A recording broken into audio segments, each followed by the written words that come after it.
تلنگانہ کی BRS حکومت اقلیتوں خاص کر مسلمانوں کی ترقی اور فلاح و بہبود کا دعویٰ کرتی ہے، لیکن عملی طور پر دیکھیں تو حقائق کچھ اور ہی بیان کر رہے ہیں۔ کچھ دن قبل ایک ہی آفیسر کو کئی عہدے دینے کی خبر کو منصف ٹی وی نے اپنے نشریے میں دکھایا تھا، جس کا مثبت اثر ہوا۔ حکومت نے اب اس آفیسر کی ذمہ داریوں کو کچھ کم کر دیا ہے۔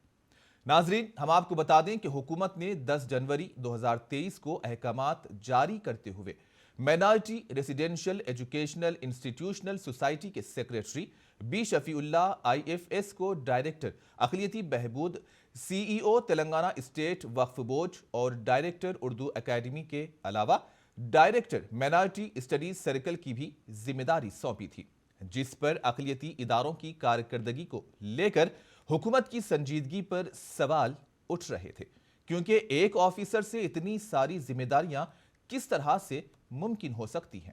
اقلیتوں میں پائی جانے والی تشویش کو منصف ٹی وی نے نشر کیا تھا، جس کے بعد حکومت نے بی شفیع اللہ کو CEO Telangana state Waqf board کی ذمہ داری سے ہٹا دیا۔ اب ان کی جگہ DSP خواجہ معین الدین کو تلنگانہ اسٹیٹ وقف بورڈ کا انچارج CEO مقرر کیا گیا ہے۔ اب اس تقرری پر بھی سوال اٹھ رہے ہیں، کیونکہ وقف قانون کے مطابق نان کیڈر آفیسر کو CEO نہیں بنایا جا سکتا، اور اس سلسلے میں کئی گوشوں سے حکومت کے اس اقدام کی مخالفت کی جا رہی ہے۔